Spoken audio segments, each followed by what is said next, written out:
actually recording them and putting on YouTube so people can actually see what it's like to get coached by these awesome people. And I just like forget to record. So even though I've been coached like a dozen times already, I have 3 videos up. Um, but yeah, so give us a little intro. A little intro. Yeah, how long have you been playing Magic, and like what did you start with, and why do you like limited? I'm HeadologyMagic, also Ariana. And I've been playing Magic since 1994 because I'm older than dirt. See what I did there? Okay, sorry. Um, um, and yes, sorry. I had to. And I specialize in draft, limited, draft and sealed, and then also I love playing Commander.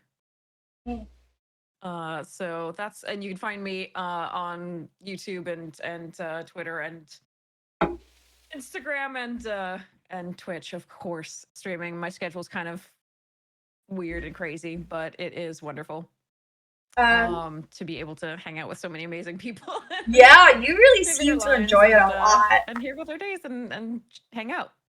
Awesome. So yeah, that's her. And you guys, I just exclamation point guest, so you guys can go to her Twitch and check her out. I don't know if she regularly coaches, right? You don't? You like tutor? I think yeah, I tutor and not in Magic usually. I'm probably more expensive than yeah. Okay. Then it would be wise to pay for my Magic knowledge. Okay. Well, I'm very lucky here. uh, I think you're full of Magic knowledge. So we're gonna pick your brain for that today.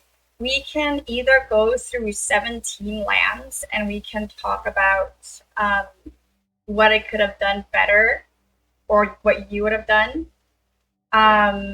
Or we can just go through a draft right away and then we sort of like, I will like pick certain things and you can tell me yes or no, why, or what you suggest, like whatever you want. So, you as a tutor, what do you think would work better? If I want to go into detail on the picks and things like that, I think the only one that would work is Quick Draft, which is one right now, which is not necessarily the set that has a lot to teach. Yeah. It's like take red green. Yeah. Force it. It's the strongest. But the leading headologist in headology, yeah. um, so so it might be better to do the 17 lands just because we won't necessarily have enough time to really discuss each pick if it's going to be premier draft against players. If that's what you're interested in, like it's just like the exact why yes and no on picks as opposed to, you know, so on. Does the 17 lands record the draft portion if you haven't played any games or matches with it yet? It does? Yeah. Okay. So we could like draft it and then go to 17 and then lands. review the 17 and then review it. Work. Yeah, okay. Or anything that we don't cover we can get afterwards. Yeah, exactly. And what are you feeling? Like I haven't done the artifacts thing yet, and then there's murders, so up to you, whatever you think you'll have more fun with or you think might be like a good. I'm not like your I'm not worried about absolutely do either one. Sounds good. Do you think the artifact thing one has like more general knowledge? I feel like it might. It has better synergy discussions. Let's do it. Because it doesn't it's really all about synergy and it's not really all about bombs. Okay. So the power discrepancy, there's still some power discrepancy and there are some game winning bombs to some degree, but it's a lot less frequent than in the MKM. And so, and it's not play boosters, so the rares aren't going to play and mythics aren't going to play as much of a role. Okay, let me make sure in 17. your decisions in the draft. It's going to be more about finding the synergies and making sure that they work for you. Okay. The ones that you were more comfortable playing, the archetypes, etc. So it'll be artifacts, I guess, according Yes. to chat. Yeah. I needed to make sure that 17 lands was there. Of course, yeah. Yeah, Alquist. Alquist Proft. What a weird name. No judgment. No judgment. What a weird name. No judgment. No judgment. I don't think it says anything about your character. It's more about like your parents' character. Right, because you don't choose your name. That's Yeah. true. That's true. Like I can't take credit. It's my parents. Yeah. Yeah, I do like Ariana a lot. Yeah, exactly. Like, oh, the funny thing though is that they were looking for something that didn't mean anything bad in any language, but they neglected to check Japanese, which basically means ant hole.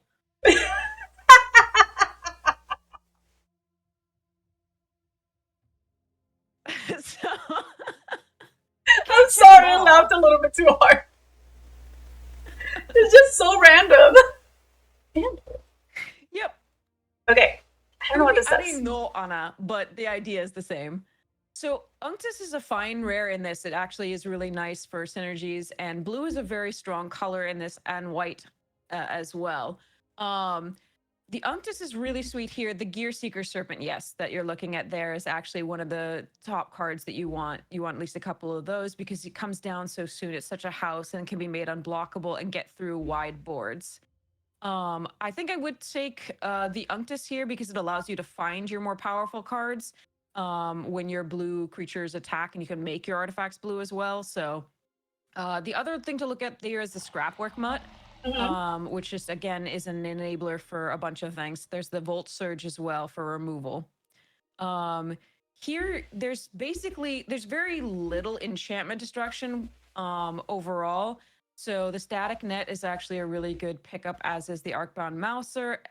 Um, uh, but I think you're mostly looking at the Arcbound Whelp is pretty good. I think Jeskai colors are really good here. Blue red is quite nice as well. So you could take the Whelp or the Static Net. Um, or so it's up to you here. I like having removal. Yeah. I think that the toughness of the Whelp is not doesn't sell it here for me over the removal. Um, but yeah, so the Static Net would be what I would go for here. Notably, there's Gremlins and the Whelp and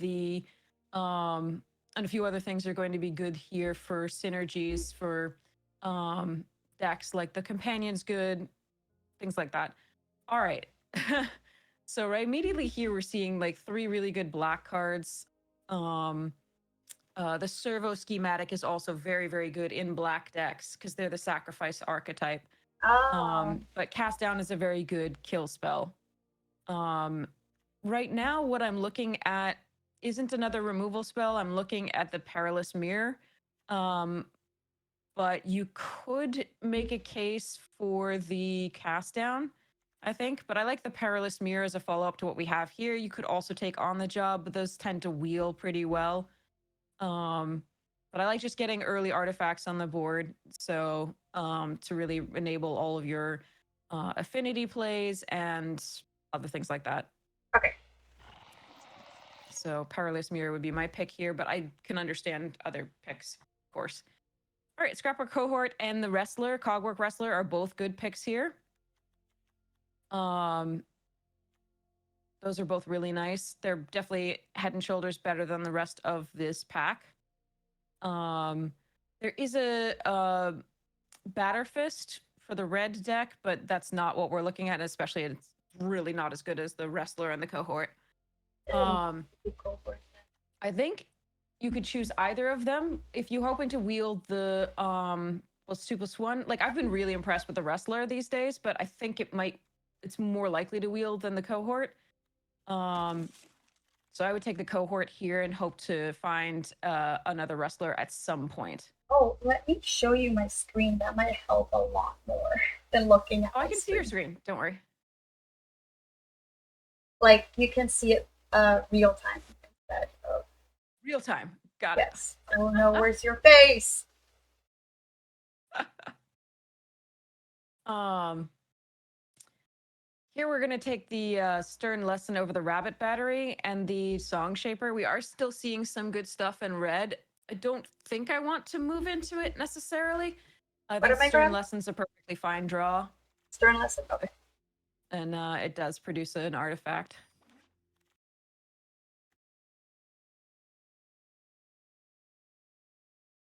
Here we're going to take the Glint's. Well, the prototype is a decent one. But we're going to take the Glint Sleeve Artisan.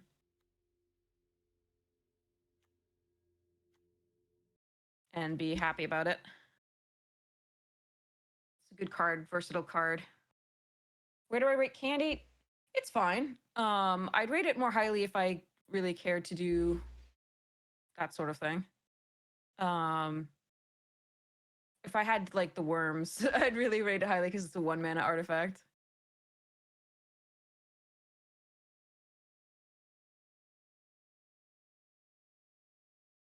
Do we grab another stern lesson?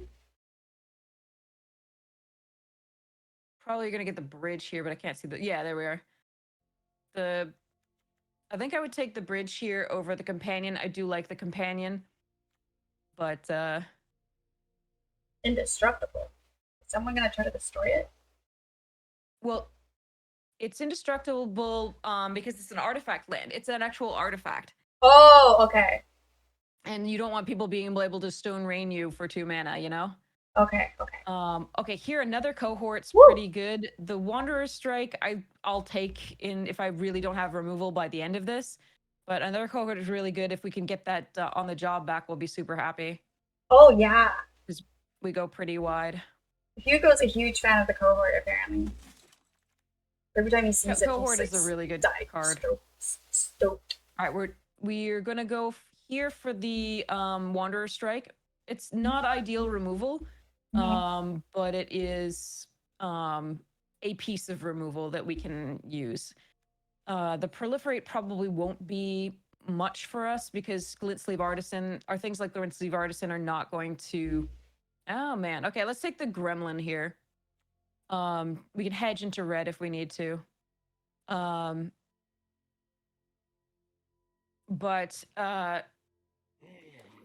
the Wanderer Strike, like so the things like the Glint Sleeve Artisan, when we're gonna be, yes, we got the on the job back. Nice. Okay. Things like the Glint Sleeve Artisan, we're gonna be putting servo tokens. We're not actually gonna be putting +1/+1 counters, so the Proliferate won't matter as much for us. But yeah. All right, we can run a Brute Suit if in desperation, potentially. So we'll put it in the sideboard. Candy Trail we got back. Okay.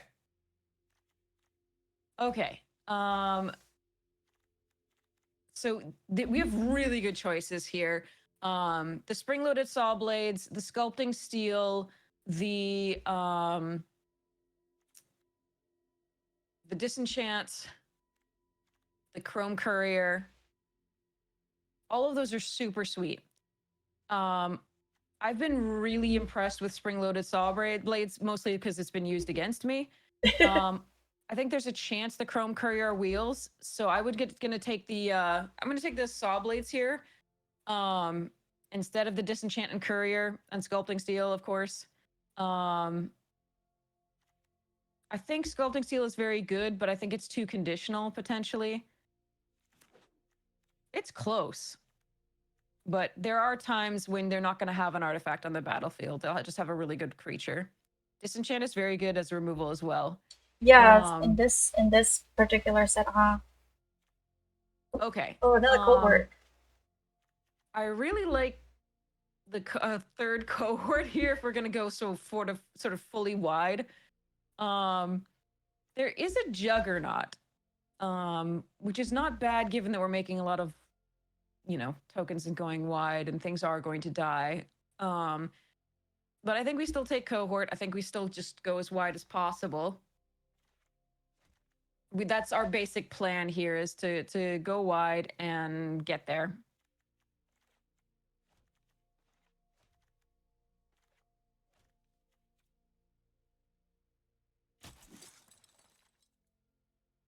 So we're looking at that. All right, that's perfect. Just a shear is exactly what we want. Mandible here. Mandible? The hard evidence wheeling wouldn't be bad for us, nor would the investigate spell. But and Vault Scourge. Vault Scourge also a very good one here. We're still going to take the Justice Shear because it profits so much from the cohort. What are we taking? We don't currently have any equipment that will buff the Scourge, but the Justice Shear gets buffed just by our playing artifacts. So it's a really nice 2-drop for this deck. It changes the race, gives us time to build out our board. Okay.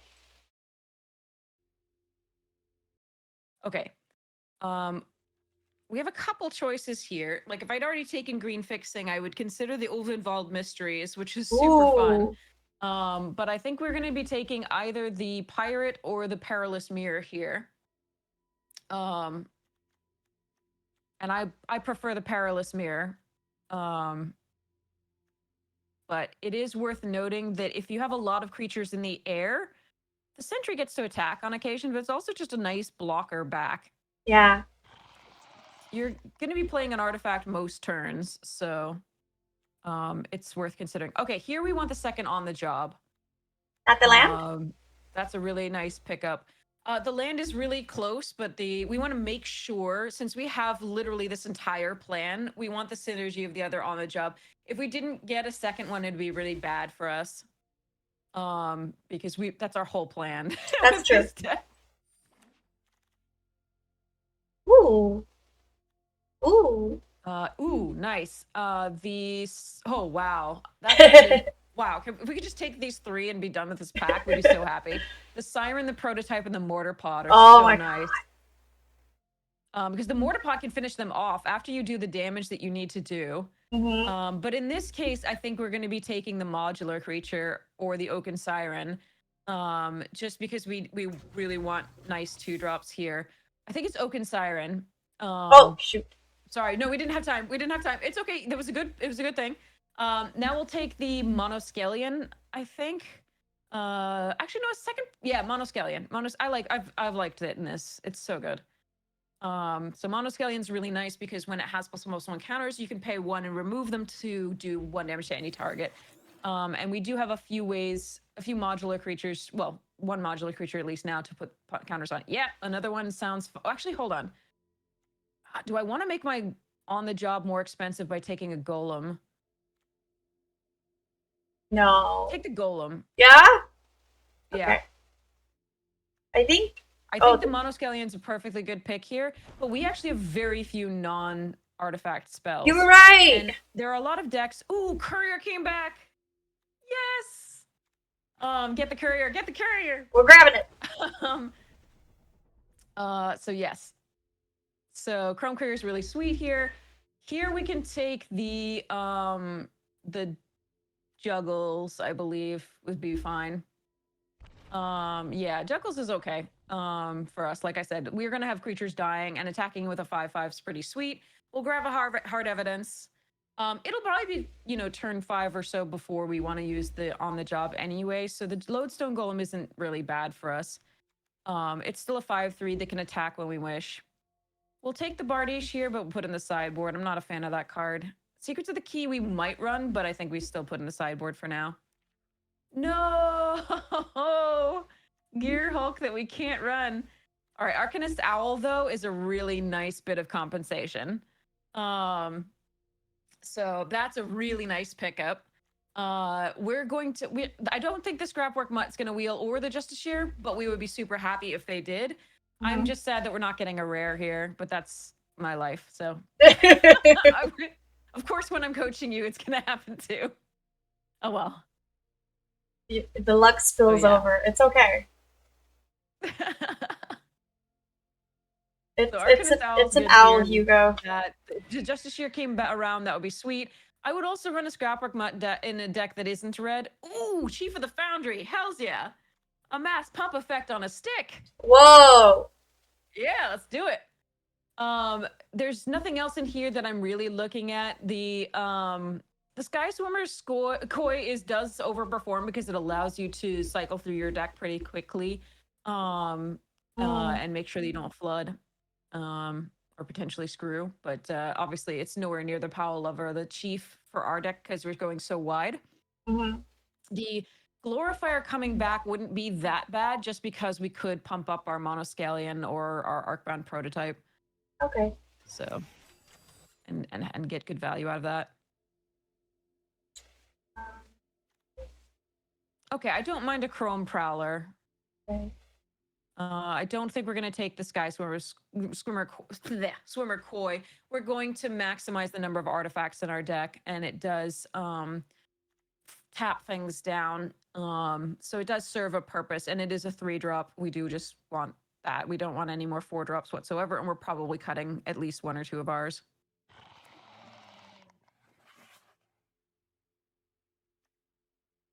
We wanted the mortar pod, right? Yeah. Well, let me check what the other stuff is. Sorry. Oh. Commission is not actually that bad because it would get back the Courier and the Unctus, but I really think the Mortar Pod is where we want to be.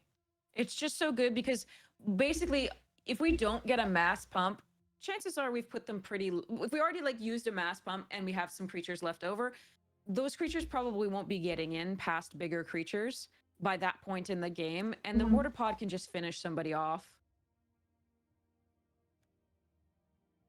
Okay, here we. Oh, yeah, that would be really nice, but there's a Bone Splitter. This would help us solve the issue where our little things sometimes don't get through, right? Yeah, they're not relevant anymore. Exactly. I got a jar of dirt, and guess what's I think Bone Splitter is what we're going with. I really, really want to take the Mirror Enforcer because it's just a powerful creature to get out pretty quickly, but I think it's that. All right, here's an instance in which we take a non-artifact. Well, Vault. No. That's really tough. Vault Scourge or Thraben Inspector?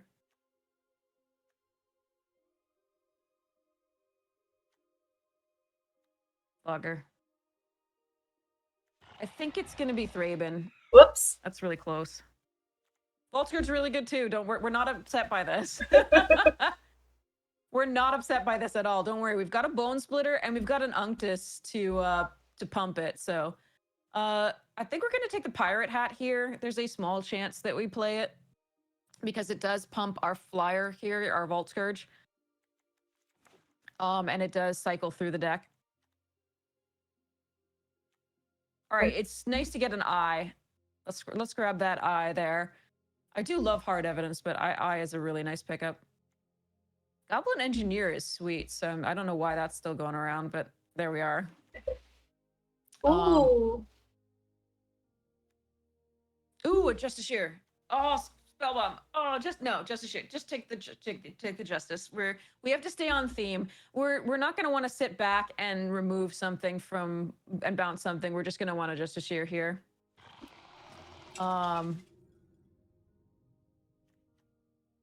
All right, it's either Koi or Urza, whichever you prefer. It's going to go to sideboard. I don't think we're going to be playing either of them.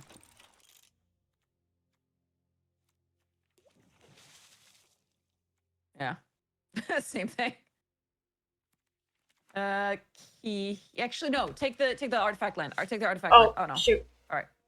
I think there's a delay. Are you looking at my Discord or? There might be a delay. Sorry. No, I think I should be looking at the Discord. The Discord's just small. Oh, and you're like, I don't want that. My eyes. Sorry. No, it's all good. I should have looked at the Discord. So anyway, if we take it, I think I wouldn't have minded taking one more artifact tap land, but it does slow us down. We are somewhat aggressive go wide, so I think the ending up not taking that, we might not run it anyway. It does help the Vault Scourge get down one turn without having to pay the life, but frankly, we're always going to pay the life and pay one for it. Oh, that's what you wanted. I forgot. Okay, we can. I wonder if it's recorded already. Okay, so let me look at the because I'm hearing. Let's see. Um, hearing. All right, let's go this way. Let me move this way and move this over here. Okay, so I want a slight delay, but there. Um. All right. So what I do now, I don't know if you build. How do you start building your deck? So what's your favorite thing to do first? Get rid of these first. Okay. And I'm honestly not quite sure what we were doing. I would usually already like know what to pick out and stuff, but I'm still a little confused. So I would just look at the creature and non-creature do it too. I usually keep the lands in, but that's just me. And this perfect. Okay. So given what I told you about sort of our plans, which is this go wide and then mass pump on the job idea, is there anything that you think doesn't, and that we're pretty aggressive for that reason? Is there anything you think doesn't belong? I think Wanderer Strike, Hard Evidence, maybe not Candy Trail. Yeah. Okay, so already grab the Candy Trail out, grab the Hard Evidence out. You're having great ideas here. And the Strike? We're going to consider the Strike in a bit.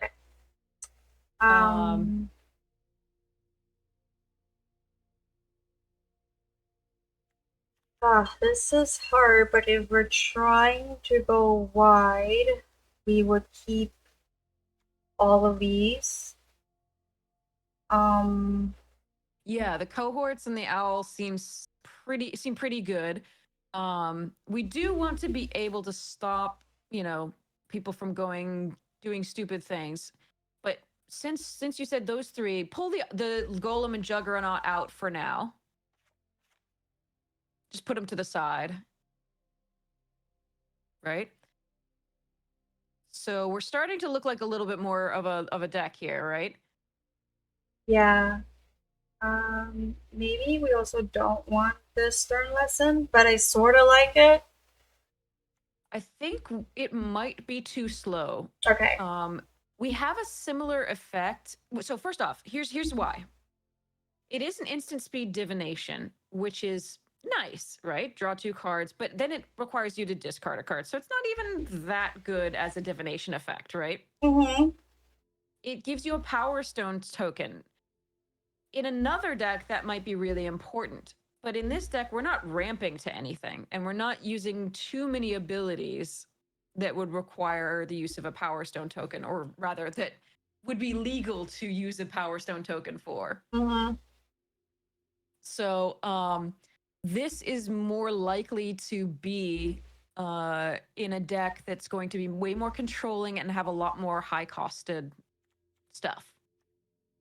Does that make sense? Yes. So the pirate hat performs a similar function for us. It does allow us to draw discard and get through, right? Yeah. So I'm not saying that it necessarily makes the cut, but it is doing what that stern lesson would do for us, right? Yeah. It pumps our creature, which is nice. It allows us to draw discard.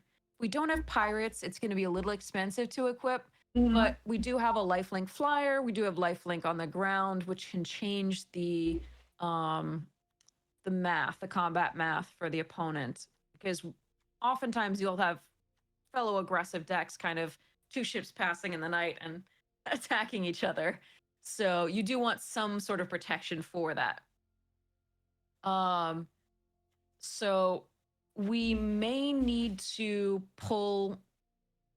So we have now probably 1 cut. I think this is a 16 land deck because it maxes out at 4. especially if we keep the pirate hat, we might be able to cycle through things. So I think Wanderer Strike is probably a good set of like a final cut here. That said, we don't have any like that many non-creature spells, which is fine because Eye is going to function as this, a spell briefly in the fact that it scries 2 for us, but then it's going to be a beater. Now the question for you I have, we do have 7 4-drops, which means that we may need to actually go to 17 lands. Mhm. I flood a ton. I don't know if you do. So I'm often more comfortable going to 16 than other people are, and then I just say, okay, well, if I lose, I lose. What we do have to smooth our draws are the Unctus, the Eye, and potentially the Pirate Hat.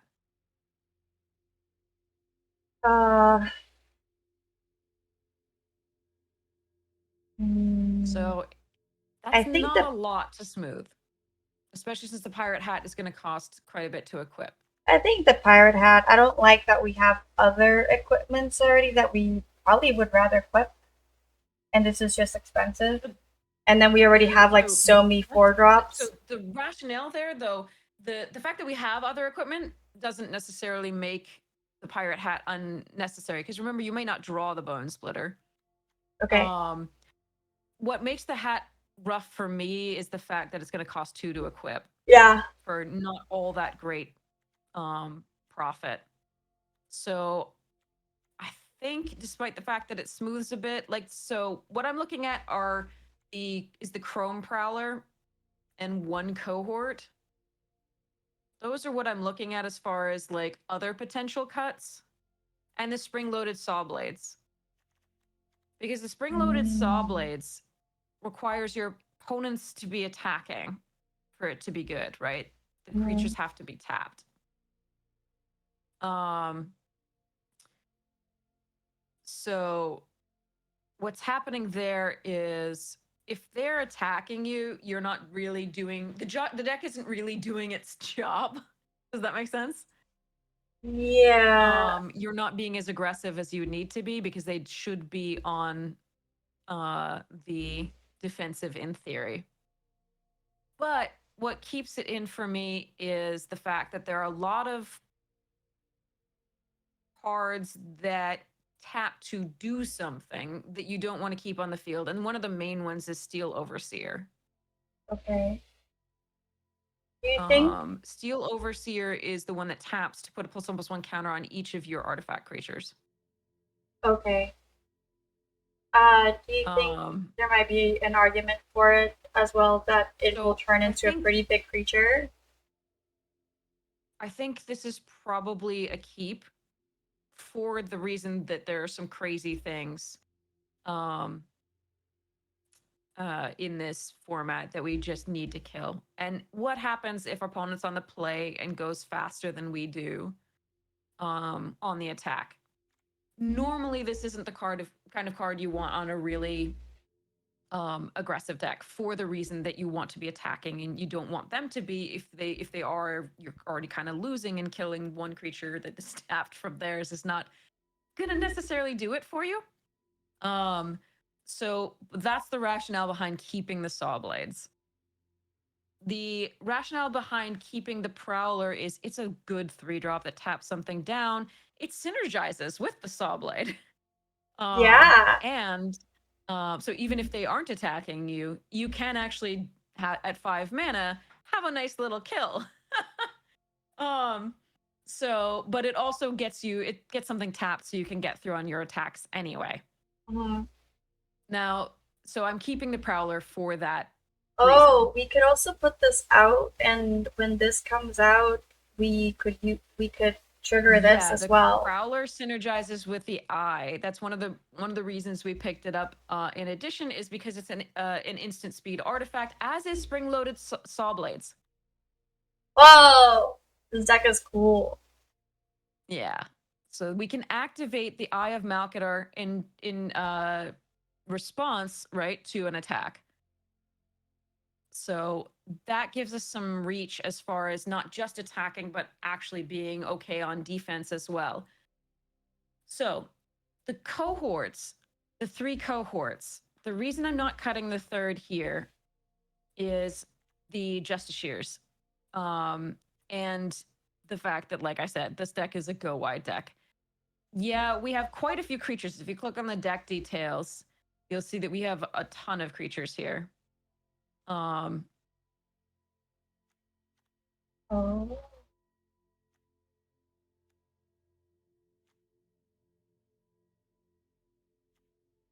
So if you click on the deck itself, the deck box. Yes. So we actually have 16 creatures here, but if you go back into the deck, you'll see we actually have more because the mortar pod is a creature. The eye sort of functions as a creature. The spring-loaded saw blades can be a creature. So it would be super sweet if we could have another really good spell. I just don't think we do. And so I think if you want to run 17 lands, the Pirate Hat ends up being the only reasonable cut here. That's just my perspective on it. If you're okay running 16, you keep the Pirate Hat. But if you want to run 17, it's the Pirate Hat. I think I'll run 17. No, Pirate Hat goes. Yeah. And then you run this. And obviously the sequencing matters a lot in a type of deck like this, going wide versus and using the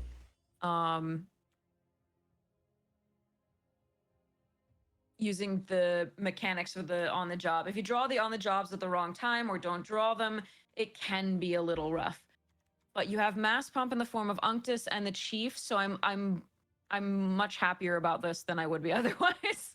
Okay. Let me actually read this. Remember, so we have backup effects that pump our artifact creatures. Whenever this creature so draw looking at our mana basis. Okay. Yeah, pod plus the mirrors is a really nice. The mortar pod we were so happy to pick up. So the Unctus can allow us to draw through decks, etc. But this land ratio looks decent to me. We do have double blue at 3, which means we are going to want 8 sources of blue. That's just much better to be able to play Unctus. No, you're good. You have 8 sources. Yes, perfect. You have the 8 sources, and you got the 10 sources of white is perfect because all of your early stuff is white. And we have 2 on the jobs at double white. So this is pretty sweet. And remember, so here, just looking at more synergies.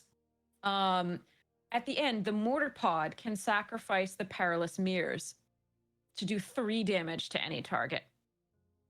Right? Instead of 1, right? Because it does 1 from the mortar pod and 2 from the mirrors when they die. Not only that, but the mortar pod works with the cohorts in that the cohorts can come back and attack. And before you have to exile them at the end of the turn, you can sack them to the mortar pod. Oh! Yeah. So the deck has longer reach than it normally looks like. So we're going to try and run this and see how you go. Okay. But that's the drafting portion of what we're doing here. So we have lots of synergy. That's what we're looking for in this format, is a lot of synergy and a game plan. If you find yourself just taking, a decent card to take a decent card, it can be problematic. Things that I would consider like decent cards that I saw, like, that's why I don't think Gruul is that good in this format, is it just gets outclassed by all the synergy. It's running a bunch of like, just these are decent cards, as opposed to really having a game plan and making it work. And it just gets outclassed so quickly by the other colors, in my opinion, and the other synergies. So that's the experience I have had. I don't know about the rest. Again, that's just about this particular format as opposed to in general. But yeah. So, what do you think of the deck? Uh, it's above my pay grade. It's like really good, but it's pretty straightforward to pilot. I don't think so. I don't think it's like that straightforward because then I have to like. There's just so much that I have to take into account because they like sort of like stack into each other, you know, and I'm like really bad at keeping track of that because like before I put anything down, I will have to think about like how, for example, it will be a +1/+1 or it will be like a +0/+1. And then, like, if I do this much damage, and this equals like 2 damage if it dies, and then it's like, ugh. Yes, I'm sorry.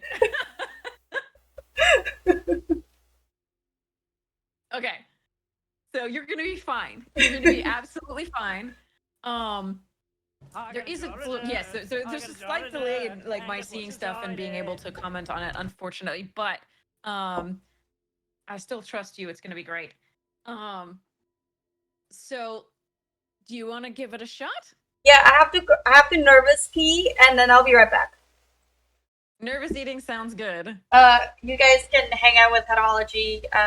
You're obviously gonna be nice to her, and you can ask her questions. I know Dirt has this. I have full confidence, so I'm gonna eat like a little bit of cereal.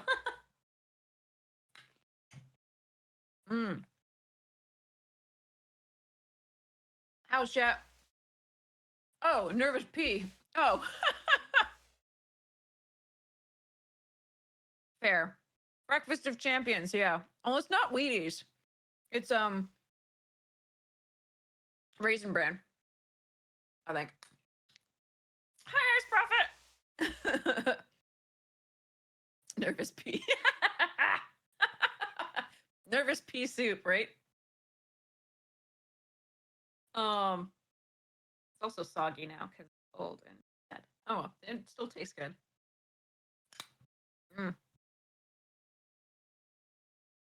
Thanks for having me, Ice Prophet.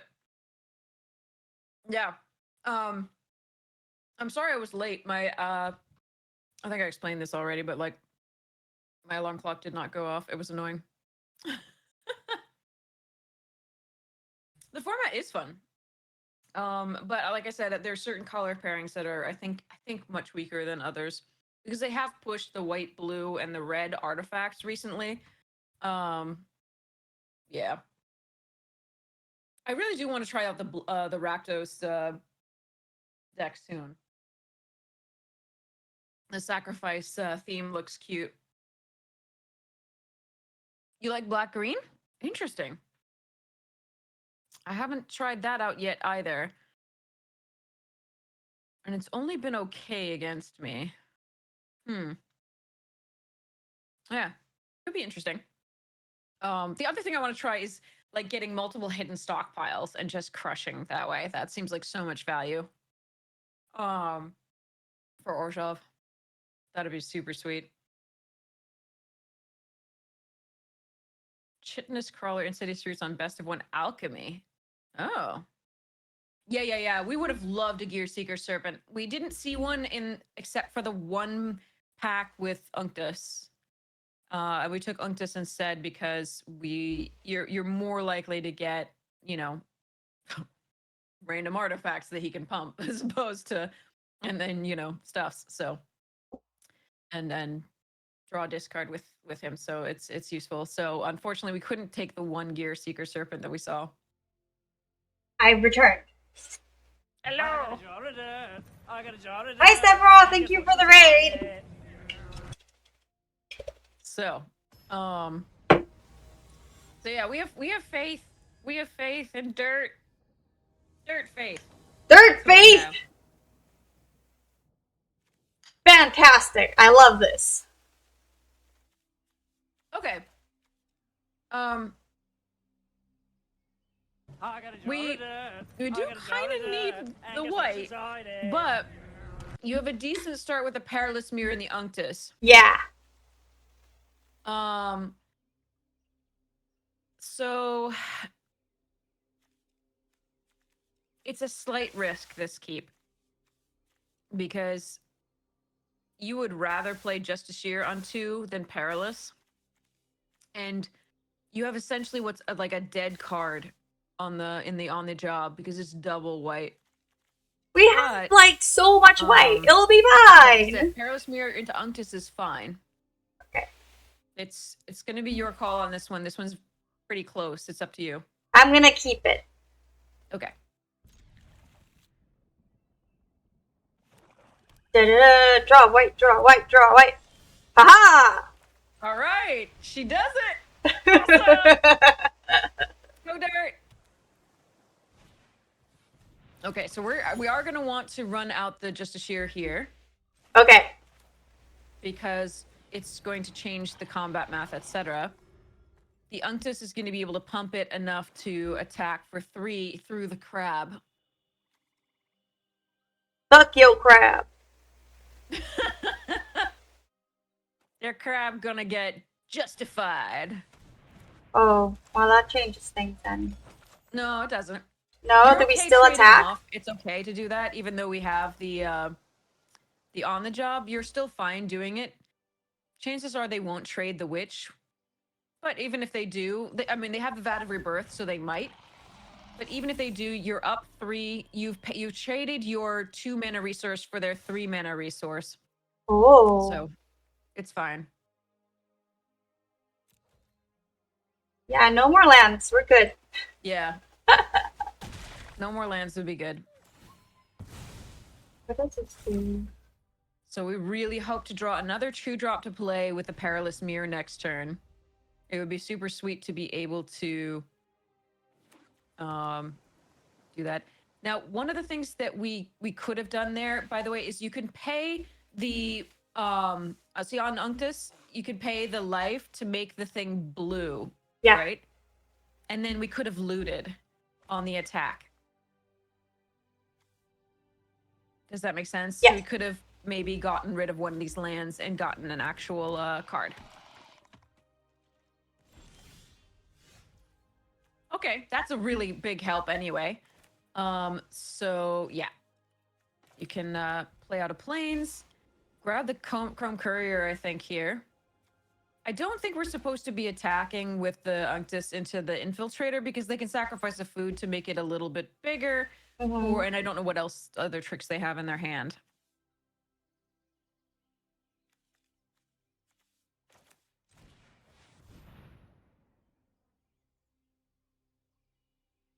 So let's see what we take a look at. It's 2 cards. Yeah, grab the Razortide Bridge. It's an artifact. You'll gain 3. Whee! Now I just pass.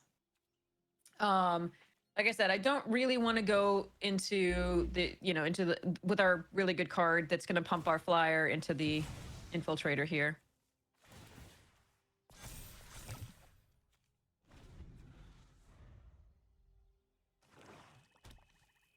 I'm not sure what they could have had, but I don't really want to do that. Don't want to find Next out. turn we'll be able to attack with a Chrome and be able to loot, hopefully, if Unctus is still alive. We don't care about taking fort. Aww. Aww. Whack. That's fine. Unctus is still alive. We don't care about taking 4 damage. We got plenty of a health buffer.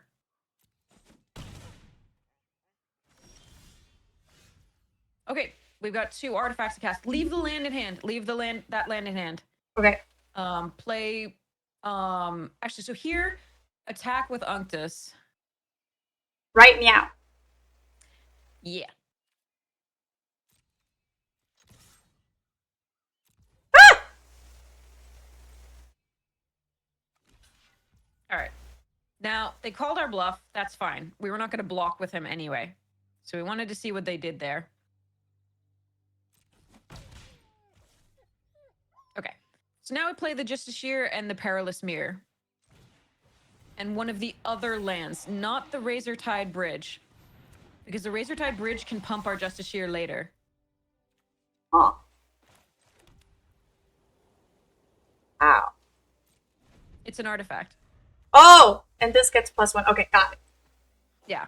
The artifact lands have a lot of utility that you don't... It's not immediately apparent.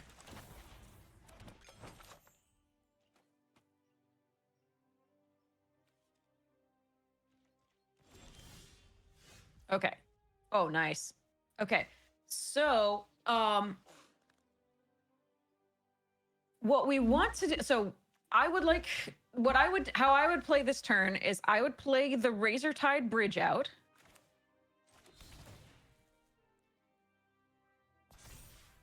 I would play the Scrapwork Cohort. Make sure you leave up a blue source. Yep.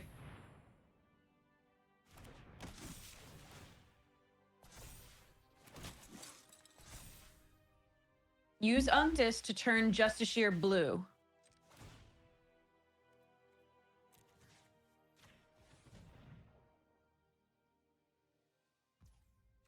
And attack with the Justiciar.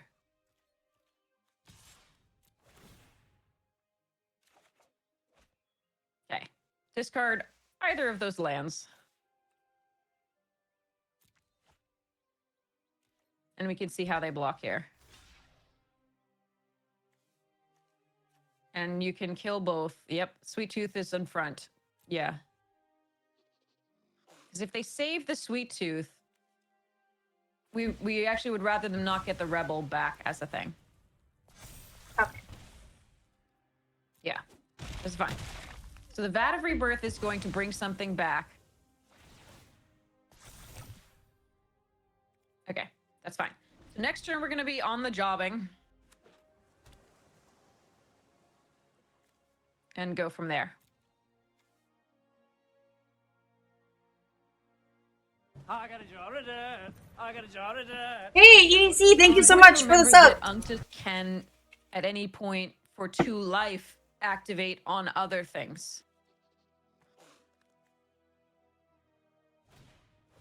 Jobbing and Ooh, looting. Whirler Rogue's so good.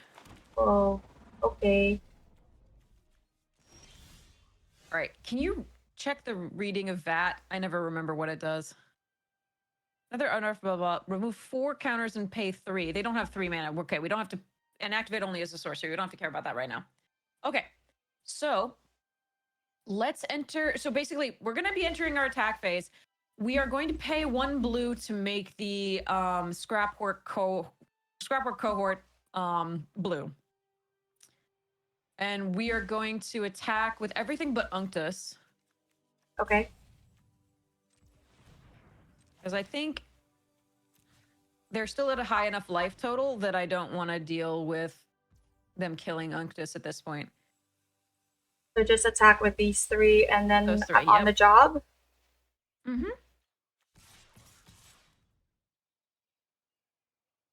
What makes you think this? Why are you doing this, I guess, is my question.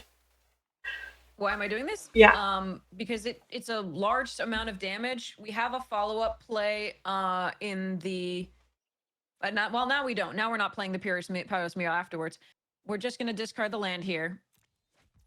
Our cards come back from the graveyard without too much worry. We're guaranteed to trade for even the biggest of their things currently. Unless they have a Candy Grapple, but they would have used that on the Unctus long time ago. And like I said, our cohort comes back from the graveyard. We have to put pressure. Okay. Okay, on the job here. If they counter it, it'll be sad, but we have decent kills here anyway. Boop, boop, boop, be doop. Okay.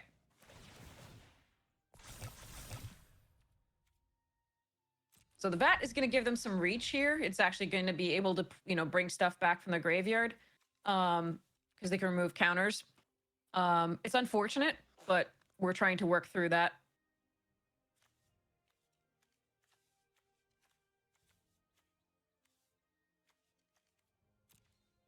So in a state like this where like we just all have a bunch of life, like we just keep pressuring right now because like we sort of have a more mental order. Like opponent scares me even though they're not doing anything. Well, they're at a very healthy life total because of these witches and the food. And we're getting a little bit flooded. So there it is. But we can keep working to finish off the game. It's pretty good. All right, so before we do anything, let's try drawing off of that clue.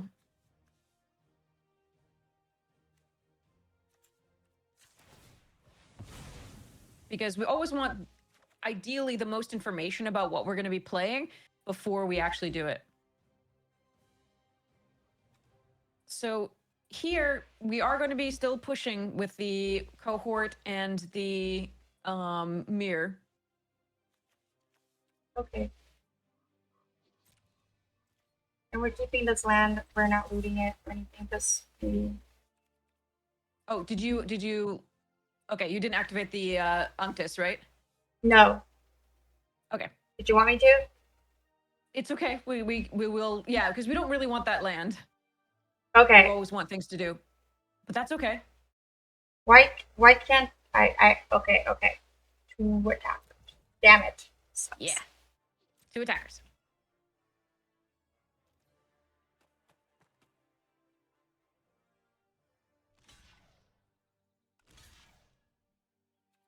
Okay.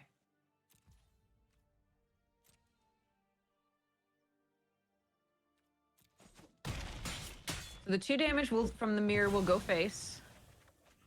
Ah. And we'll play another scrapwork cohort. That Vat of Rebirth is crazy with this deck. Whirler Rogues. Whirler Rogue alone triggers it enough to get it back, which is really rough for us to have to get through. What we're going to be playing toward right now is a flyer. Should I put this land that down? would be sweet. Don't play the land. Don't play the land. Okay. You want to be looting away lands in favor of actual spells to play. Because we're going to need to work through that craziness there. Stop! That's okay. We get them back from the graveyard. I'm over All you. right, Eye is a nice one. Let's play that to see what we're going to scry for. I just want to play... Before I attack with the 2/2, I want to plan what we're going to be getting here. Okay. That's nice. Okay. I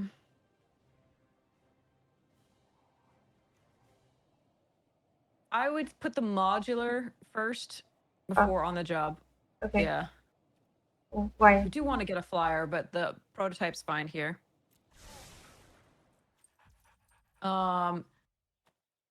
So here, I think you are gonna attack with the 2/2. No, actually don't. Just play out your Perilous Mirror. And yeah, play out the Perilous Mirror. And play out the land.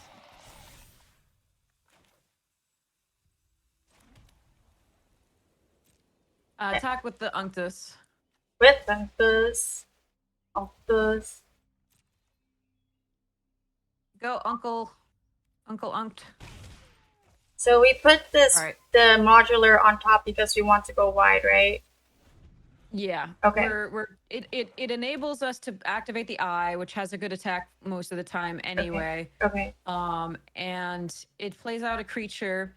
The reason we played out the lands is we want to be able to do a huge smash by playing the scrapwork cohorts and the on the job at some point. But yeah, the Whirler Rogue combination with Vat is something that I hadn't seen before, and I don't like it. Really, the Whirler Rogue alone, having to get through that, means that the Vat is live. I hate it. All right. So you're gonna play out the prototype. You are not going to do anything after that.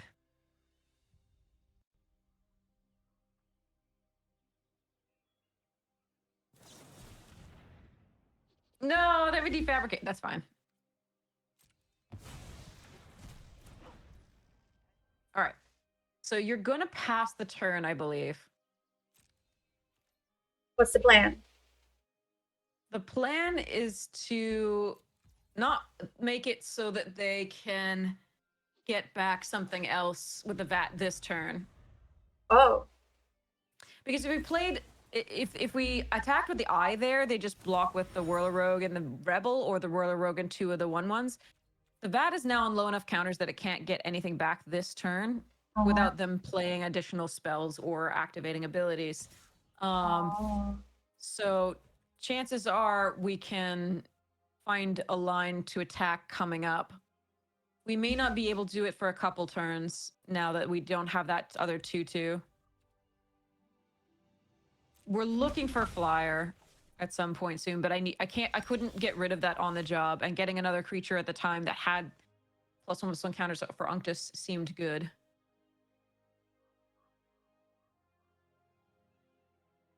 Okay. So I think you're gonna pull 1 scrap work out of the graveyard.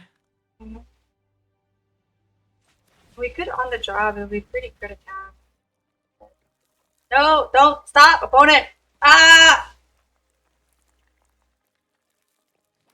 Unfortunately, like literally the the Vat of Rebirth is doing a hell of a job against us. We would have crushed anybody else by now. So now you're going to attack with everything that you can attack with besides Unctus.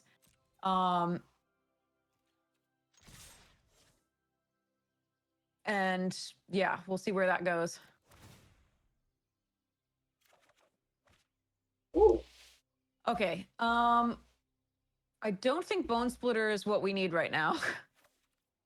Sadly. Ah! Oh, for Pete's sake.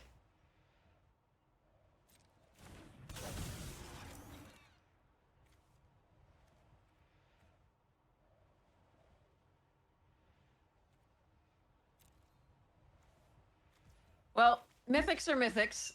Not much we can do about that. We'll see how they block.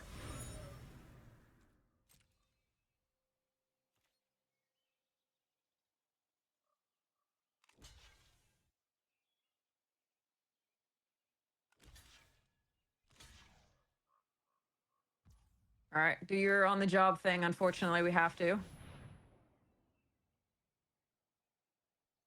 They're going to be able to get back that. That's so interesting.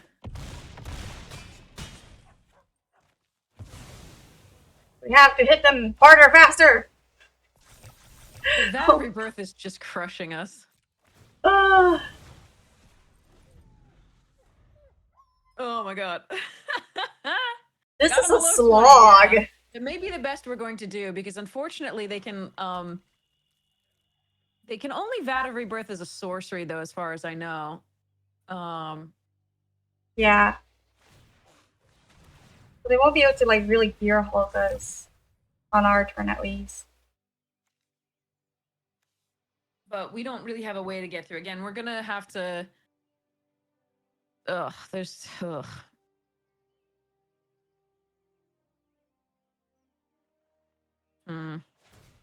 We have an exile for it. We have the static net, I think, that can hit. I think the static net can hit that. I'm not sure. Static net. Exile target non-land permanent. Oh no. What? What? We might be able to deck them. I don't know. Static no, net, they have more net. cards than we do. Yeah. Ooh, I should. Static net does hit. Is it any permanent? Yeah. Non-land permanent. Non-land permanent. Perfect. So we could hit the Vat at some point and actually get through. So should we try to loot right now? No. For now, let's draw with a clue. Okay.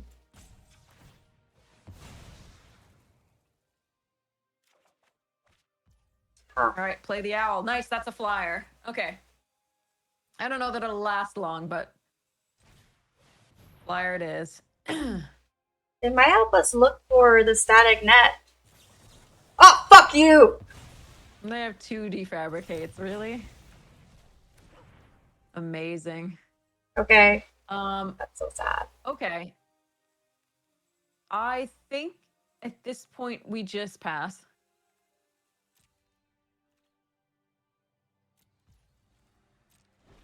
Okay. We still have outs. They're just hiding. We're running out of cards. The owl would have been nice. Anti-dirt deck. Yes, exactly. This is literally the antithesis of our deck. This is the only thing that kind of stops us in this format.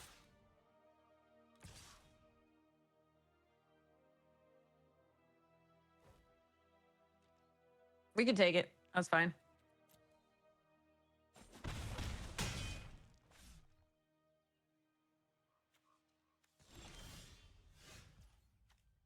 Ugh.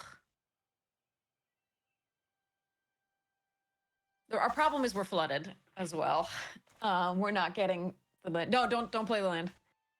You always want to keep the lands here because Unctus can cycle through them when we have a profitable attack.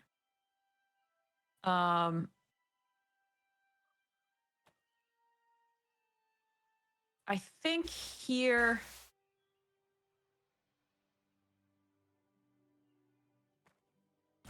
They already have enough to reanimate something. So I think here we're gonna pull the scrapwork out of the graveyard.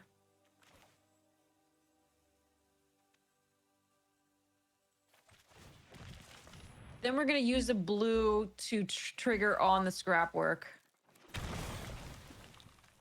Trigger Unctus.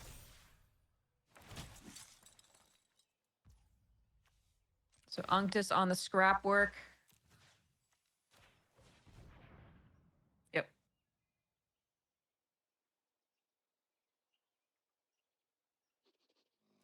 Looks like they have a removal spell.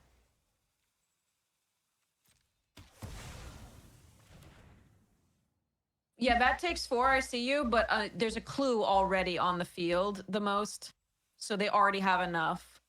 So attack with a scrapwork.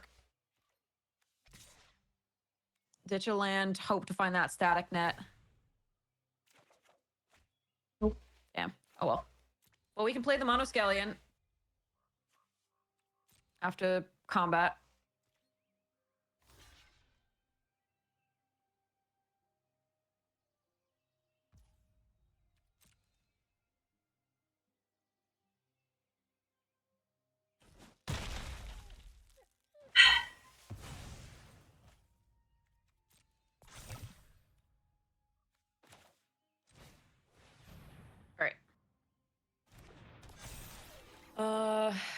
And pass. We can always do that to remove a Thopter token if we really want to, but I don't think we do yet. But yeah, we just got unlucky. We got like paired against the deck that has the worst stuff for us. That's the only reason they're still alive. They would be dead like 8 times over by now, based on the damage that we've done.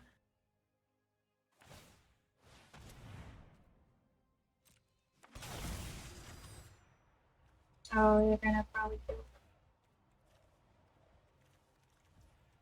Oh.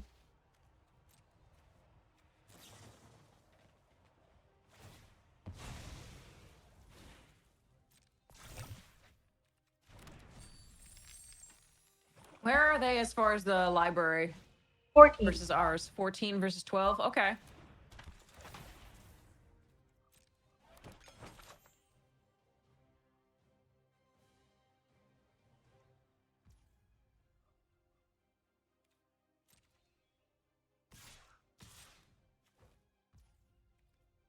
Let it take it.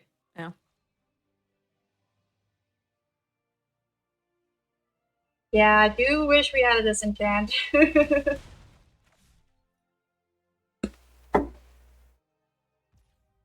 don't remember what it was that we took over it. Oh my god. Where is this static net? At the bottom of my deck! Yeah, pretty much. It just all right. It parachuted, landed on there, made itself a little house, and said, "Do not enter."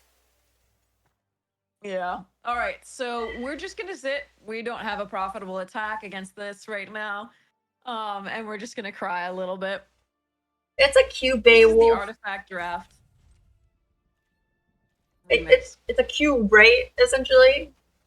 Yeah, it's sort of like a cube, except that the packs are like normal draft packs in terms of the rarity distribution. 1 rare, 3 uncommons, 8 commons in this case, and an artifact land.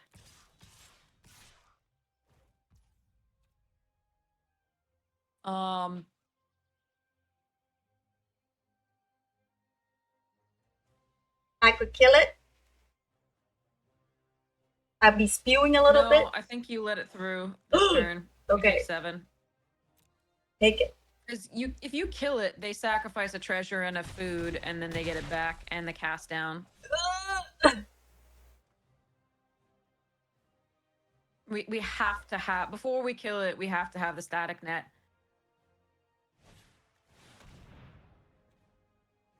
Okay. Cool. This has been a combination of unfortunate events. Ugh. Yeah, play it.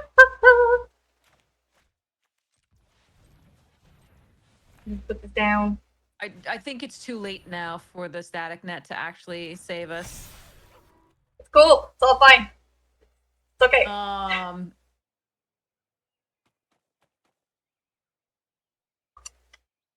Yeah, just pass.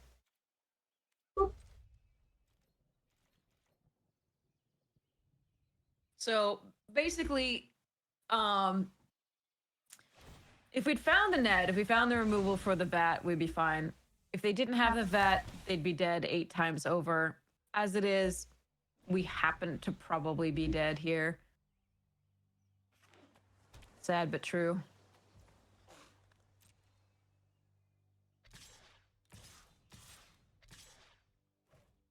Okay. So they have enough already to be able to get something back. I think you spring-loaded saw blades the fen hauler.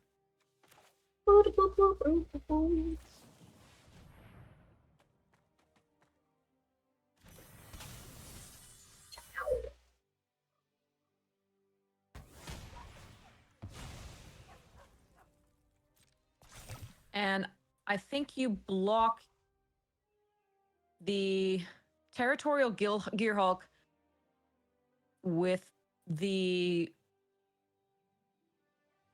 These two?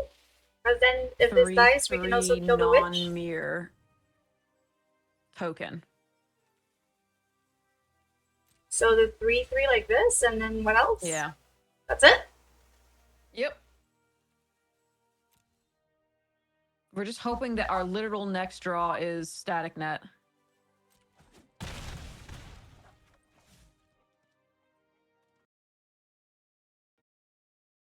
Did you put in a dono, Surf the Rock? Because I didn't see it. But thank you if you did. Okay, so they can get back the 5/5. They can do all sorts of stuff. Oh,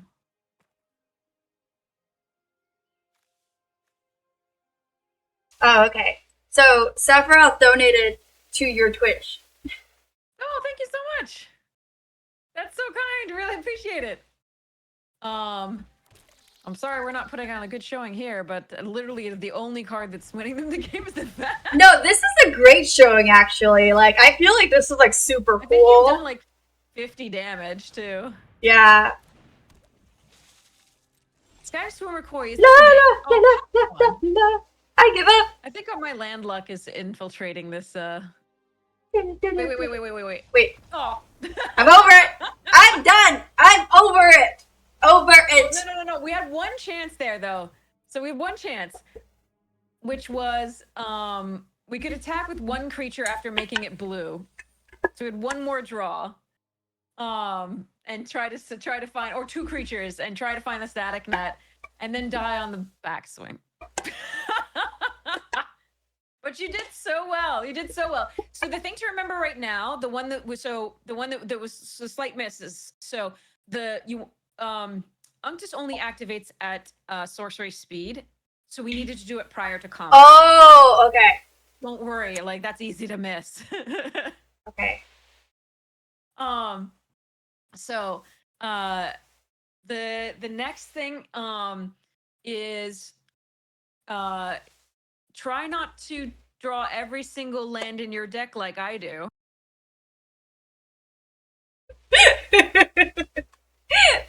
And the final thing is, let's just not get paired against Vat of Rebirth with like Whirler Rogue again. Yeah.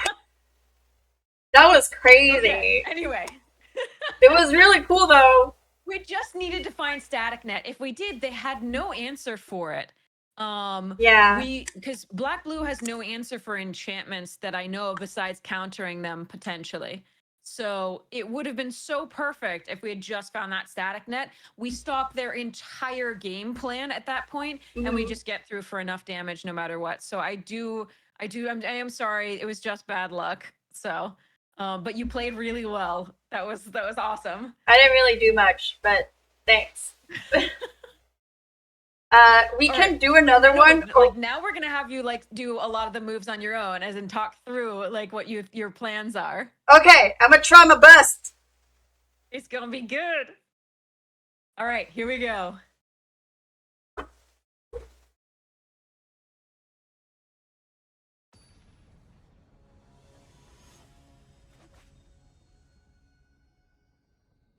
All right, here we go. This is fucking mole. This is not a keep. All right, this is like, That's a keep. and That's nice. think we. Oh, this is hard. What do you think? I would keep it, and then I would probably bottom the bone splitter I think or a that's land if you're correct. feeling spicy. I think you ditch the bone splitter because again, you're supposed to go wide. Yeah. You're supposed to find those on the jobs. Right now, the arc-bound prototype functions slightly similarly to a bone splitter because it itself, when it dies, will pump your other things up. Okay. Ow.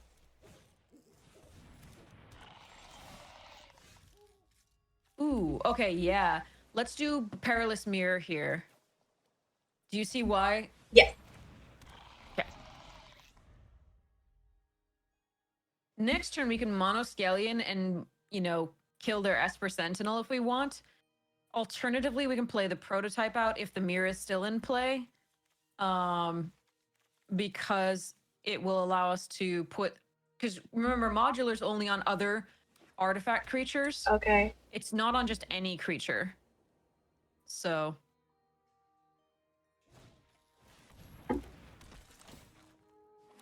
Ooh, the green ramp. Okay. Ooh, an eye is a nice... That's a better play, I think. Wait, no, hold on. Let's kill the Esper Sentinel first. Let's play the Monoscallion and kill the Esper Sentinel before we play the eye, because remember, the eye is not a creature.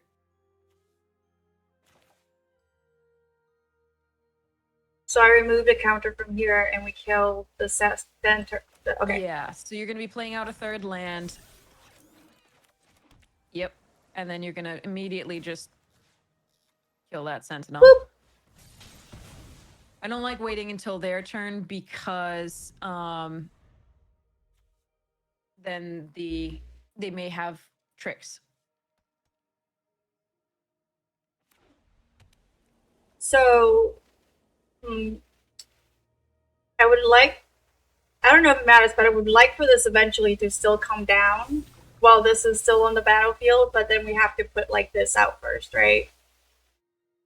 I think it's likely that we'll be playing the eye out first. Mm-hmm. Ooh. Gross. Nice. They're going to sacrifice the mirror, sire, and then they're going to put a +1/+1 counter on the... Actually, sorry, they're going to sacrifice the Power Stone token. Wait, no. Oh. Power Stone. Huh. Bro. Power Stone.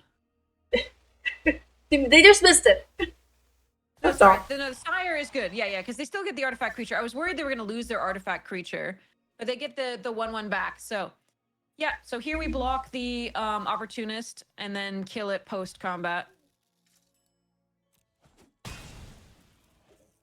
They have one card in hand, so I kind of like our position, but it will depend on what their draws are from here, because they have a fairly strong board at this point. So right now, you have a choice. You can play the prototype, which doesn't make really good use of your mana, but does mean that if they kill it, you get more counters on your Monoscallion. Mm-hmm. You can also play Unctus, which is a 2/4, which stops their Sufferer and the the Arcbound prototype because it pumps the Monoscallion and has itself. So I think it's probably Unctus, Yeah, I and you think hope so that they don't have too. removal. Yeah, I think we'll do that because it also helps us develop our board. So, because I don't think we can necessarily afford to take the hit for 7 if we played the Eye, or even 6. So we hope they don't have removal in this one space. But Unctus, in theory, holds something back. Yeah. We may have to take a hit for 7, but at least we have a board after that. Yeah. Fudge. Huh? Of course they do. All right, we're going to take the 7. Next turn, we can double spell with the... Where were you last game? So we do play out a land. Uh, And you get to decide whether you want to static net this turn or whether you want to double spell with the Eye and the prototype. I think I'll double spell. I do like that better. Yeah. So Eye comes in. We get to scry our next couple draws. Cool. Yeah, those are fine. Does matter I if would keep them in that order. Okay. And then play out the prototype. And no attacks. This way, you can block at least this the suffering with the prototype, and then put the counters on the Monoscallion. Ah! What the hell? Oh Lord. Okay, I'm really sorry. Apparently, we're just getting all the mythics. Gear Hulk into Sky Sovereign. Well, at least we Yeah, get we're gonna have to static net the Sky Sovereign. No blocks here. Yeah, we're gonna have to take the boat from them. We might also get to attack afterwards, but not really. Like, you know. So we have to take the Sky Sovereign. Oh, we gained 2 life. You. God. Crazy.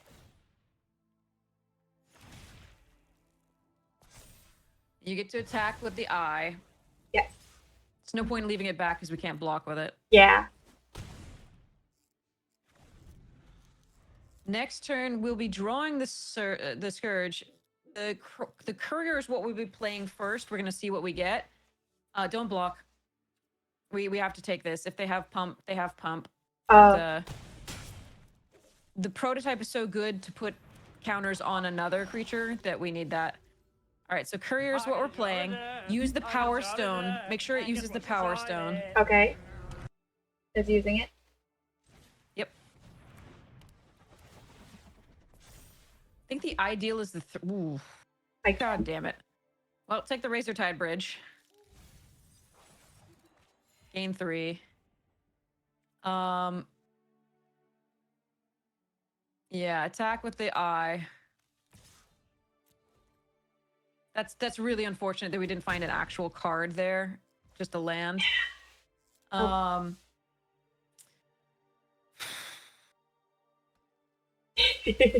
the Scourge. Take the 2.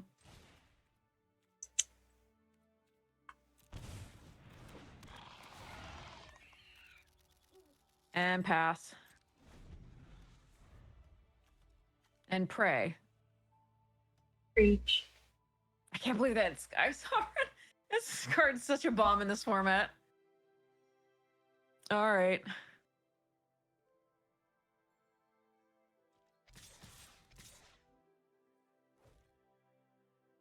All right, so the play here is the Courier on the Justiciar and the 2/2 on the Glorifier of Suffering. If they have Mass Pump, so be it. Yes! We'll live another day!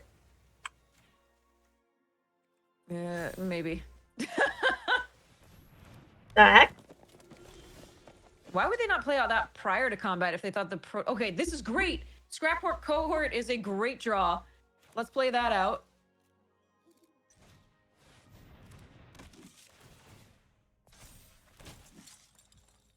Attack with the Scourge and the Eye.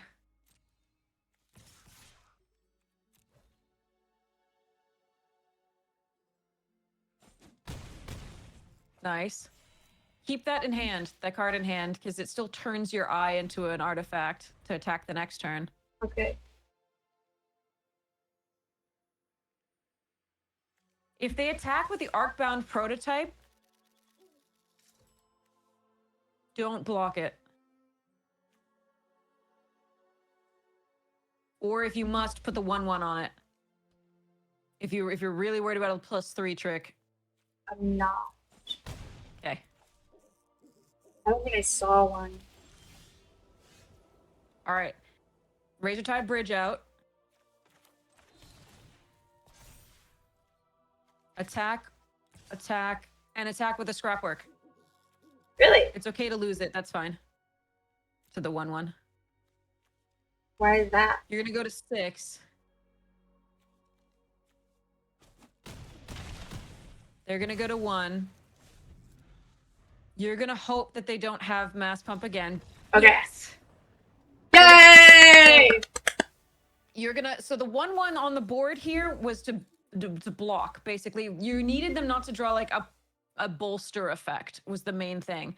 So you needed them not to draw the one and a green and a white there, which is the enchantment that bolsters 2, captured by Legax. That's what it's called. Because the Conclave Mentor would be big enough there, and if they just killed a token, you'd be done. But you needed to put them to, you could have held back the cohort, but I was actually expecting them to block with the prototype or the Conclave Mentor. Then you could have the cohort in the graveyard to trigger your eye the next turn. If you drew another land and not an artifact. So that's the thing. Like, we could have kept the cohort back to be super safe. Okay. But I think we just relied on them thinking we have a trick in hand with our little planes and went from there. But they would have been dead the next turn to the Scourge anyway, but they wouldn't necessarily have been dead on board without 3 creatures. So this is why we did it this way. All right. Okay. Whew, we got lucky there, I think. That was really nice. That's good for tonight. My brain is swelling. Your brain is... I appreciate it, but my brain is swelling. You're so welcome. You did great. This is so... Does it make sense how we're playing these at all? Everything you're doing makes sense, but usually how I work is like with bigger picture stuff. So I guess if you were to summarize sort of what was happening, like with the attack on the 3/1 with the cohort into them, like instead of explaining like every step, what was happening with the board in general that made you do that decision? You know what I mean? So attacking with the cohort here? Yeah. Because you said, you were saying like we could have held it back to be super safe, but then you had like other things that were like in your mind that like you were like doing like 5D chess to like decide to attack instead.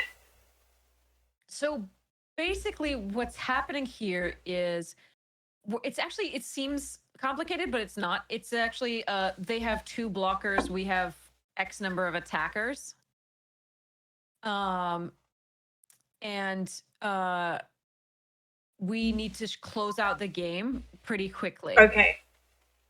And so what was happening is we were attacking with the Eye and the Scourge. Those were 2 good attacks because they didn't have a blocker that is an artifact creature to put the prototype on.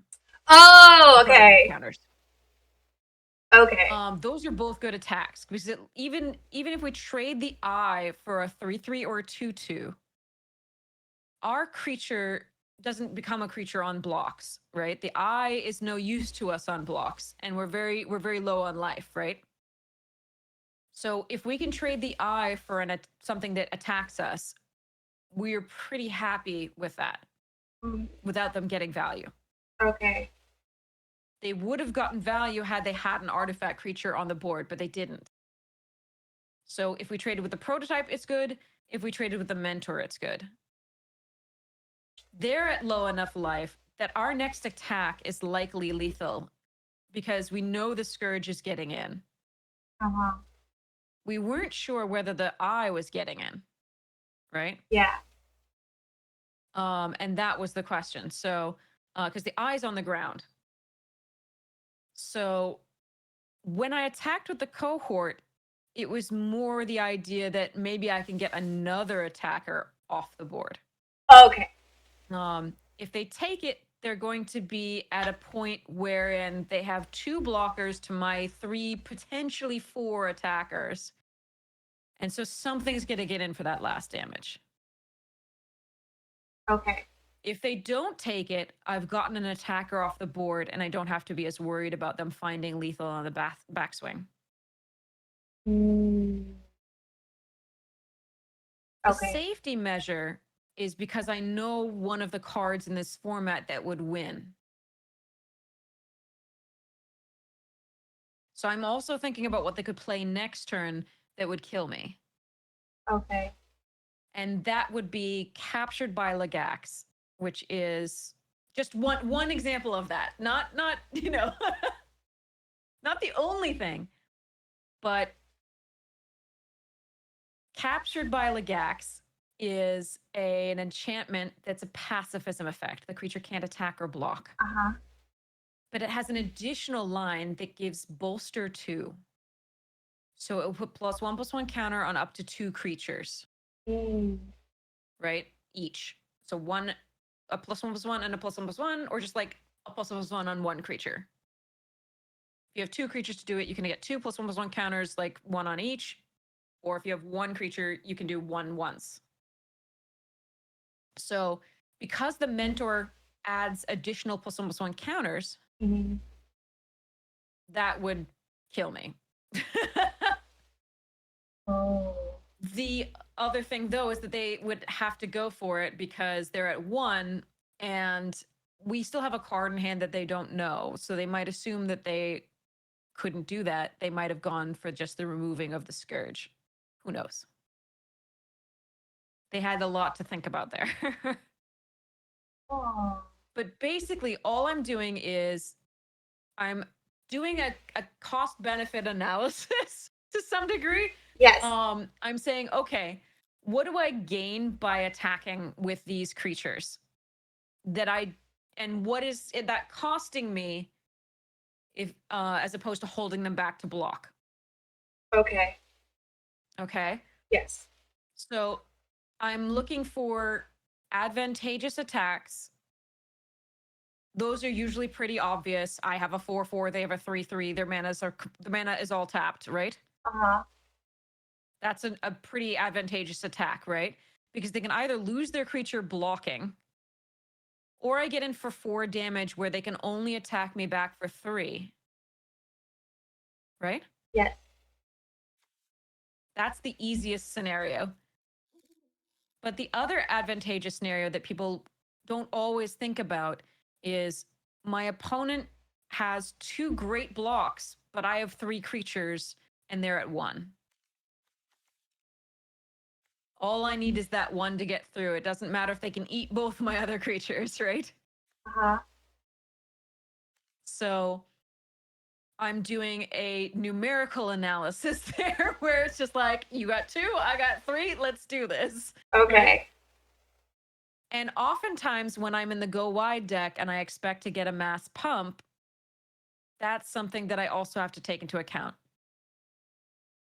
Here, you'll note that they were stumbling on cards to play because they had the lands that they had, we were pretty sure they had all actual cards in hand because they were missing land drops. Mm. I expect that they either have a 3rd color or double green cards in their hand. Does that make sense? Yes. So it was important that before they find that color or that 2nd green source, we try to close out the game as fast as possible. So we're making more aggressive decisions based on that knowledge. Okay. If that makes sense. Yes. So sorry, that's a lot. There's Yeah. so much to go through, but which is why in real time, like it's harder to do because I prefer to talk through all of the possible lines, see what you're thinking. Because there's multiple ways you could have approached this turn. Absolutely. But one of the things that I saw that so it's important to remember that you have cards that have synergies that aren't always apparent. So for example, the Razor Tide Bridge here is an artifact, so it can trigger the eye. So we wanted to hold it for a turn where we didn't have an artifact to play. So it would be that artifact to trigger the eye. As long as we didn't need it for casting purposes, right? Mm-hmm. We wanted to hold that so that we could actually have an additional source of value. Does that make sense at all? Sorry, yes. am I conveying myself at all? No, you are. Like, me being silent is not because I don't understand you. It's I'm actually just trying to internalize what you're telling me. Oh, of course. No. Yeah. But I also just want to make sure that when I say it doesn't make sense, it's not because I doubt your ability to comprehend it. It's because I doubt my ability to convey it. Oh, no. Okay, no, yeah, you conveyed yourself perfectly fine. Okay, excellent. So we are lucky, by the way, that they didn't find any artifact or enchantment removal because enchantment removal is actually slightly more prevalent in the colors that they're in. Yeah. Green has a common enchantment and artifact removal spell. So we're really happy that they didn't get back their Sky Sovereign. They were looking for their static net. So, yeah. We're really happy we had the static net. We didn't lose to one card again. Yeah. We would have lost the Sky Sovereign this time. We lost a Vat last time. It was pretty amazing. Oh yeah, it's here. You know, their deck does illustrate what you're trying to do somewhat in green white, which is the counters synergies. They're trying to have a bunch of things that increase the number of counters that you get, a bunch of things that are proliferate, a bunch of things that put +1/+1 counters on other things, etc. So the mentor increases the number of counters. The modular creatures already have counters. They'll be like the little delirium dude that puts +1/+1 counters on things when it enters the battlefield. There'll be the Bloom Hulk or whatever that proliferates. So and you can see the glorifier there puts +1/+1 counters on things as well when you sacrifice that artifact, as they got lots of value off of the mirror, which produces an artifact when it came into the battlefield. So yes. Okay. That was sweet. You did fantastic. It's Thanks. a lot to take in. This format there's a lot of, because it's a synergy format, there's a lot of small incremental advantage and decisions involved. That's why I love it so much. Like decisions that get you that small incremental advantage that get you the win. There are game-winning bombs like the boat, etc. But if you have a piece of removal, you're okay. There aren't as many rares opened in packs usually because they're not play boosters. This is how drafting should be, in my opinion. Feel free to disagree. I'm not gonna. No, I totally agree with you. I think it's like kind of stupid what they did. I really hate it. It makes everything like super swingy, so that you don't like really get to like make choices that actually matter anymore. You know? Yeah. Agreed. And all of the choices that do matter can be negated by one card just landing, and you're just exactly like, okay. Yeah. So it's not very rewarding. Yeah. So it can be quite painful. But yeah, so that's this format. You've seen our blue white is just, go wide, get value, go for that. Blue green is more of a like clue based synergies and an investigation. Black green is the food deck. And green white is the bolstering +1/+1 counters deck. Blue red is make artifacts cheaper and go from there. Pirates as well is a major theme in blue red, and there's a few others that are pretty cool too. So, but I don't want to go through. Like, they're listed on the page if you're interested. Okay. But yeah, so you've seen a few of the archetypes now. The deck that we saw that was blue-black was actually like just a VAT deck. It didn't really have a theme. Yeah. It was value cards plus a VAT. Yeah. I wonder if they had a second VAT somewhere. It was stupid. Because it seemed to only work because of the VAT. But yeah. Whirler Rogue is a bomb. Obviously, Gearhulks are bombs. Sky Sovereign is sick. Retrofitter Foundry might be the best card in the set. But yeah, there's some great stuff in it. So anyway, so yeah, that's I really wish we could get more like generic stuff. So if you have any questions, we can do like more generic things. This one is mostly like explaining the tiny little things that are going on in draft, but in this particular draft. But there's always like more general guidelines to follow, more actual guidelines. Yeah. I love guidelines. They're much easier. But then it seems to be like the big guideline of Magic is like, why don't you just think about every single thing that's happening right now? Like, why don't you consider the entire board state at once and then do a cost-benefit analysis? It gets easier over time because you do as you get used to doing one or two cost-benefit analyses, like analyses of like, am I attacking? Am I the attacker of this person, the aggressor of this person, or am I at this time, or am I defending at this time? What does my deck want to do? What are the chances I'm going to draw this particular enabling card, etc. I wouldn't focus on it all at once necessarily when you're really trying to learn. As long as you're making one or two good decisions about one thing, I would be very happy. The bigger picture and thinking about it all at once comes later, because it can get very overwhelming if you're trying to find all of the lines all at once, think through all of the things all at once. I think it's just really important to be like, okay, on this attack, is it advantageous for me to swing with this creature? What are the implications? And be really happy if you make good decisions about that one particular move. Okay. And in the future, you can expand that to 2 moves, right? As you feel more comfortable making those decisions, they will add on to each other, and you'll be able to make decisions about larger groups of mechanics, attacks, predictions, etc., right? And positioning of the player in a turn. So all at once is going to be difficult. And I can see how you would feel overwhelmed.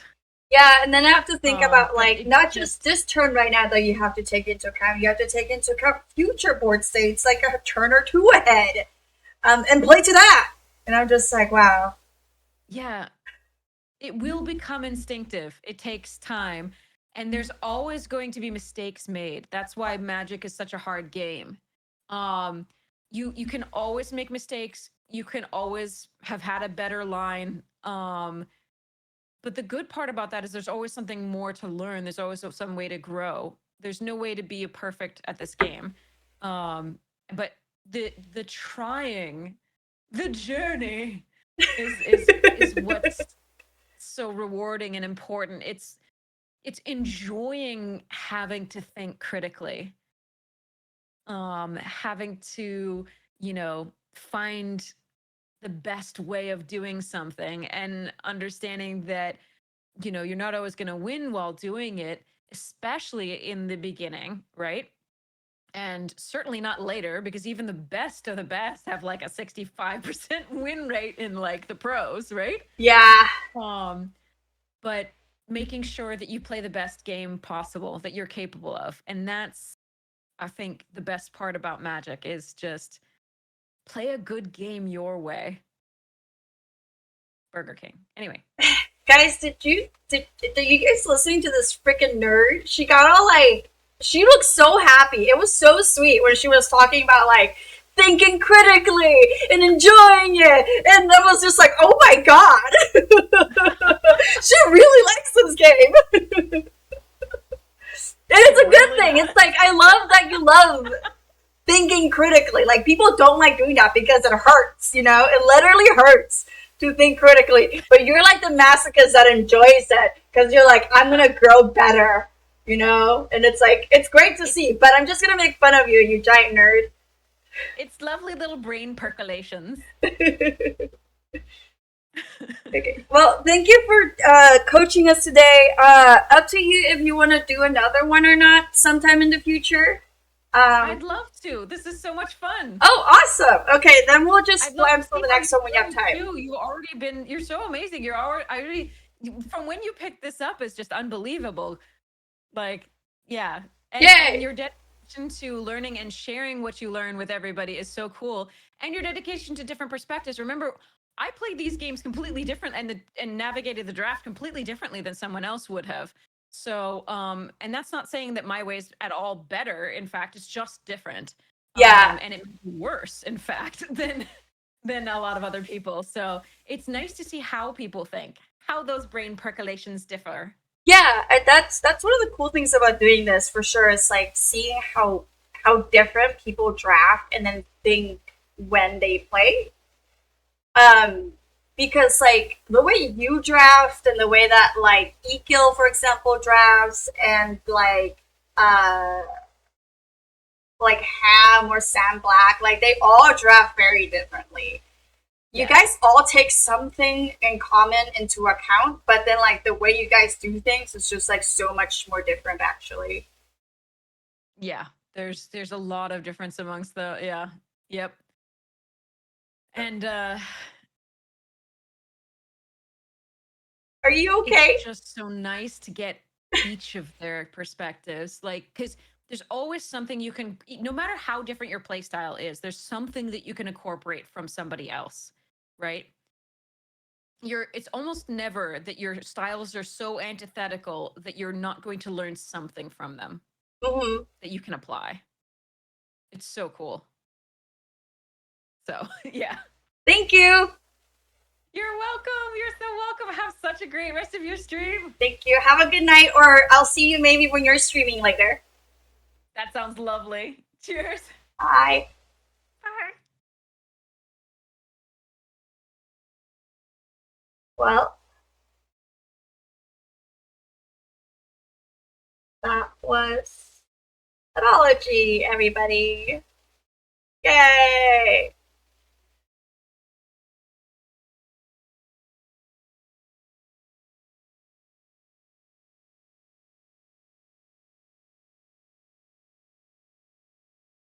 What the fuck? I can have dinosaur. I hope you achieve your dreams.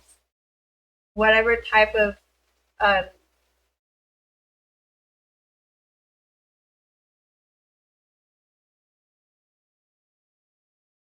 whatever type of medium you're trying to produce from your body.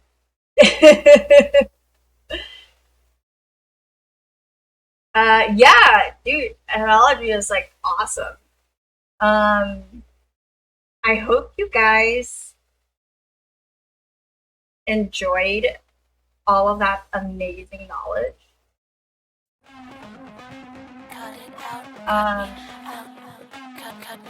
And yeah, thanks for joining me in that.